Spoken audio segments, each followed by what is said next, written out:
In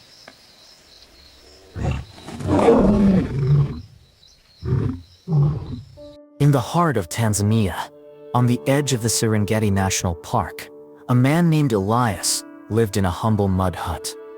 His house, surrounded by golden grasses and rare acacia trees, was simple but cozy. Every morning, at 5 o'clock sharp, Elias would get up to meet the cool pre-dawn wind and brew a strong tea from the local herbs.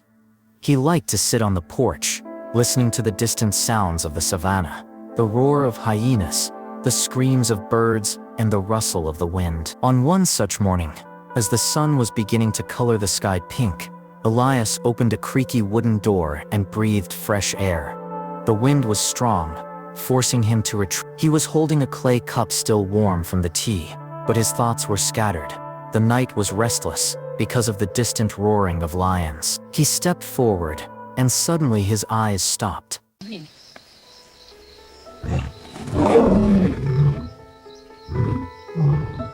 There was a lion just a few meters away from the porch. She did not hide in the tall grass or sneak down the path. Her powerful figure was motionless, like a statue, but her eyes, deep, amber, looked straight at Elias. His heart was so strong that it seemed to echo in his ear. The lion looked exhausted. Her hair was covered with dust, wet in places from sweat, and the front paws trembled slightly, as if after a long run. Elias instinctively wanted to step back, slam the door shut, and barricade himself in, but his feet grew as though they were on the ground. The lioness lowered her head slowly, and only then did Elias notice that she was holding something small in her mouth. It was a lion. The little body was hanging lifeless. One foot was wobbling, and the hair on the head was clotted with dried blood. Elias had lost his breath. He forgot his fear as he looked at this heartbreaking scene. The lion was wounded. His chest barely sighed, and his eyes were closed. Without a single roar, the lion carefully stepped forward and placed the lioness directly on the wooden porch. The boards creaked under her weight, but she couldn't take her eyes off Elias. He looked at her, trying to figure out what was going on. There was no threat in her eyes, just something like a prayer. Elias felt his throat tighten. He understood. She asked for his help. Elias's heart was beating as if it wanted to break out of his chest, but he made himself calm down. Slowly, trying not to make any sudden movements, he approached. The lioness did not move, only followed him. Elias knelt, looking at the lion. The baby was cold, his hair wet and his body trembling. A deep wound on the side bled, and one of the ear shells was almost torn off. "The poor man," whispered Elias, feeling how his heart is squeezed with pity. He took off his old jacket and carefully wrapped the lion, trying to keep it warm. The lioness remained motionless, as if trusting him.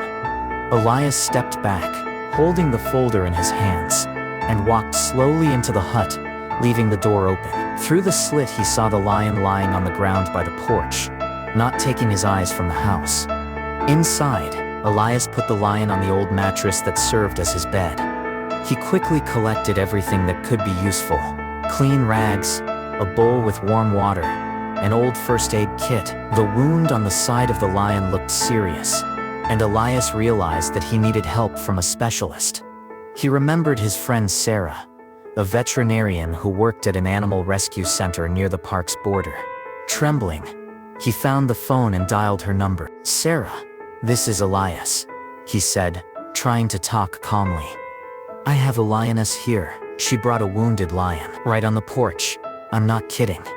Sarah laughed at first, thinking it was a joke, but when she heard the tension in his voice, she became serious. She gave him instructions. "Keep the lioness warm. Do not give food, but try to drink water with a small amount of honey for energy." Elias thanked her and got to work. He found an old can of honey in the cupboard, mixed it with warm water, and using a pipette, carefully poured some drops into the mouth of the lion. The little boy moved his tongue slightly, and it gave Elias hope. Behind the window, the lion lay still, her eyes glistening in the morning light. Elias opened the door and said quietly, "He is still breathing." He didn't know if she would understand, but felt it was necessary to say it. Lioness only slightly lowered her ears and kept looking at him. Elias arranged a lioness by the old kerosene lamp, which gave warmth, surrounding him with blankets. The hut was filled with the smell of honey and damp wool. He watched the baby's breath, adding honey water to it from time to time. By midday, the little lion was barely pulling his paw and moaning quietly. Elias smiled, feeling the tears reaching his eyes. "Hold on, little one," he whispered. Lioness stood still, not leaving for a moment. Her patience was overwhelming Elias. He looked at her through the window and thought about how much she loved her baby to trust him. By dinner, Sarah called back and said that she had contacted Katie, the wild cat expert, who promised to come by the evening. When Katie arrived, she was amazed by the calm of the lion. In her hands she had a suitcase with medicines and tools.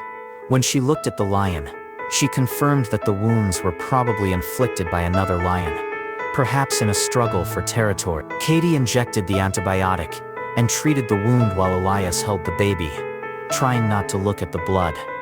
"He's weak, but there is a chance," said Katie. "The main thing is to prevent infection." The night fell on the savannah, filled with the sounds of cicadas and the ferocious roar of jackals. Elias did not sleep, sitting by the mattress and watching the lioness. He gave him water, checked the bandages and prayed that the baby would survive. The lion lay by the porch, its silhouette barely visible in the dark. At daybreak, the young lion opened his eyes. They were cloudy, but full of life.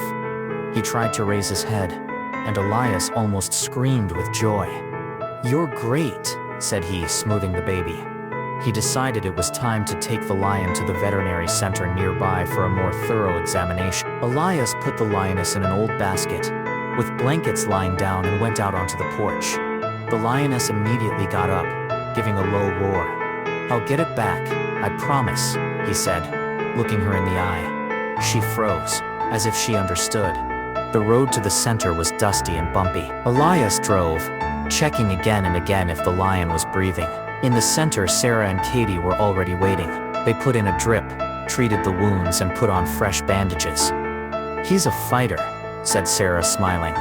After a few hours, Elias returned home. A lioness was waiting by the porch. Seeing the basket, she came closer and sniffed. Elias opened the lid, allowing her to see the lion. She touched his nose, then looked at Elias. He retreated, giving her space. Lioness lay close, not showing aggression. For the next few days, Elias continued to look after the lion.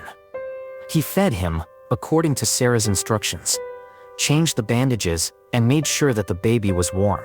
The wound began to tighten, and the lion became more active. Once he even tried to get up, swaying on weak paws. Elias laughed, feeling like a child. Lioness came every day, watching her cub through the window. When the locals heard what had happened, they came to Elias. Someone warned, someone admired.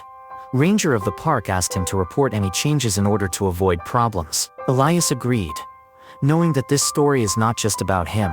One night Elias went out on the porch, but there were no lions, only her traces in the dust remained on the ground. The lion smelled as if calling his mother. Elias took him in his arms, knowing that he was now his family. He waited for her to return, but the savannah kept silent. The lion was getting stronger and stronger, and Elias realized that the lioness had trusted him to save her child. From that day on, he continued to care for the baby, living in harmony with his wife, and keeping in his heart this amazing story of trust and love. Friends, thank you for taking the time to tell this story. Don't forget to put a like and sign up to support us and learn more such soulful stories.